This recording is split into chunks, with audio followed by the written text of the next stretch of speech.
नमस्कार, मी आकाश जाधव. परीक्षा संपत असताना वर्षभरातल्या विद्यार्थ्यांचे पुढचे फोन किंवा मेसेजेस ह्या गोष्टीसाठी आहेत की आता पुढे कोणत्या परीक्षा. इनफॅक्ट हे चक्र जे आहे ते न संपणार आहे. जे विद्यार्थी साधारणतः 3 वर्षापासून 4 वर्षापासून तयारी करतात, तुम्ही त्यांना विचारा की ओव्हरऑल आपण ह्या सगळ्या गोष्टी करताना किंवा एवढ्या सगळ्या परीक्षांच्या पाठीमागं पळताना आपण कधी आपला अभ्यास पूर्ण झाला आहे का, ह्याचा कधी विचार केला आहे का. आणि या गोष्टीवर थंड आपलं डोकं ठेवून एकदा विचार होणं जे ते आवश्यक आहेच.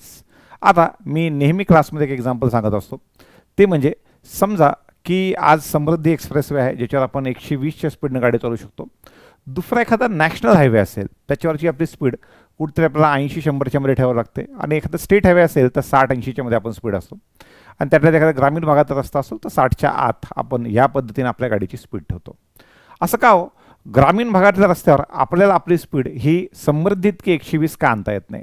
त्या पाठीमागचं सगळ्यात महत्त्वाचं कारण आहे की रस्ता बनवताना वापरलेलं फाउंडेशन जे आहे, की जे फाउंडेशन बनवलं आहे, ज्या लोकांनी त्या रस्त्यानं प्रवास केलेला आहे त्यांना माहिती आहे की रस्त्यासाठी फाउंडेशन का मजबूत बनवलेलं आहे की त्याच्यामुळं गाडी त्याच्याहून जे ते पळवता येते. हे एक्झाम्पल मी अशा वेळेला विद्यार्थ्यांना सांगतो जे म्हणतात सर माझा सगळा अभ्यास झालेला आहे पण माझी स्पीड वाढत नाही आहे, स्पीड वाढत नाही आहे, स्पीड वाढत नाही आहे. तर त्यासाठीचं एक चांगलं फाउंडेशन करण्याचा सगळ्यात चांगला वेळ जो आहे तो हाच असतो, तो म्हणजे हा उन्हाळ्याचा काळ, स्पेसिफिकली मार्च एप्रिल मेचा काळ.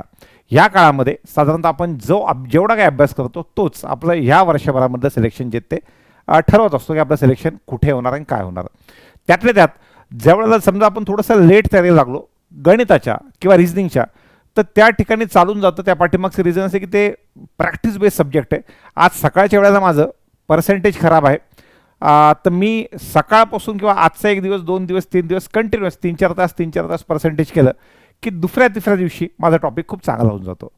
रिझनिंगच्या बाबतीत सुद्धा समजा माझं कोडिंग डिकोडिंग मला अवघड जातं किंवा मला पझल अवघड जातं किंवा मला दुसरा कोणता टॉपिक अवघड होतो, मी 7 दिवस 10 दिवस चांगली प्रॅक्टिस केली की मला तो एक फ्लो जो आहे तो फ्लो होऊन जातो. पण या 2 विषयाबद्दल जी गोष्ट होती ती तिसऱ्याबद्दल एवढ्या सहजासहजी 2-3 दिवसामध्ये किंवा 7 दिवसामध्ये जी शक्य नाही आहे, तो विषय म्हणजे इंग्लिशचा. बरं, त्यातल्या त्यात ह्या वर्षी तुम्ही IBPS SOच्या एक्झाममध्ये बघा तर 8-8 मार्काच्या वर कट ऑफ जो नेहमी 5.5-6च्या मध्ये लागतो तो 8 मार्काच्या वर कट ऑफ गेल्याच्यानंतर बऱ्यापैकी विद्यार्थी तिथं धारातीर्थी पडलेत. त्याच्यानंतर आपण बघितलं IBPS POच्या प्रीचा जो कट ऑफ आहे तो मागच्या 2-3 वर्षापासून 30 पैकी 10च्या वरती झालेले आहेत.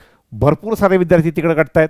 त्यानंतर आपली ज्या एक्झाम्स आता आपण बघितल्या ती म्हणजे RBI असिस्टंटची एक्झाम, ज्यामध्ये कट ऑफ 90च्या वर लागला, आणि 90च्या वर कट ऑफ लागले असताना तुम्ही 35-70 मार्क जरी क्वांट रिझनिंगमध्ये घेतले तर इंग्लिश पण तुम्हाला 30 पैकी 20-21 घ्यावं लागतात तिथपर्यंत पोहोचायला. सगळ्यात ताजं उदाहरण म्हणजे न्यू इंडियाची परीक्षा. ज्या न्यू इंडियाच्या परीक्षेमध्ये आत्ता झालेल्या परीक्षेमध्ये तुम्ही कुणालाही विद्यार्थ्यांना विचारा, सगळेजण आपला अटेम्प्ट 90च्या वरती सांगतायत. तर अशा वेळेला तुमचं क्वांट किंवा तुमचं रिझनिंग हे तितकं डिसाइडिंग फॅक्टर नाही आहे जेवढं की तुमचा विषय इंग्लिश हा डिसाइडिंग फॅक्टर आहे. त्यामुळे या दिवसामध्ये तुम्हाला सगळ्यांना जास्तीत जास्त वेळ तुमच्या इंग्लिशला जायचं आहे, कारण की ते गणितातल्या एखाद्या टॉपिकसारखं 2 किंवा 3 तासामध्ये किंवा 2 किंवा 3 दिवसामध्ये किंवा 7 किंवा 8 दिवसामध्ये होणारा विषय नाही आहे. त्यासाठी चांगला वेळ द्यावा लागतो, आणि तो चांगला वेळ तुम्ही ह्या दिवसामध्ये देऊ शकतात. तर साधारणतः त्याच अनुषंगानं आपण प्रदीप पाटील सरांची एक बॅच जी लॉन्च करतोय बघा 5 मार्चला, त्याच्याबद्दलची माहिती मला ह्या शॉर्ट व्हिडिओच्या माध्यमातून तुमच्यापर्यंत पोहोचायची होती. तर सरांची बॅच 5 मार्चला 5 आणि 6 तारीख हे दोन्ही दिवस लेक्चर यूट्यूब आणि ॲप दोन्हीकडे पण होतील, आणि 7 तारखेपासून पुढे फक्त आणि फक्त प्रथम ॲपवर हे लेक्चर चालतील. बॅच प्री प्लस मेन्स ह्या दोन्ही सेगमेंटला केटर करणारी असेल.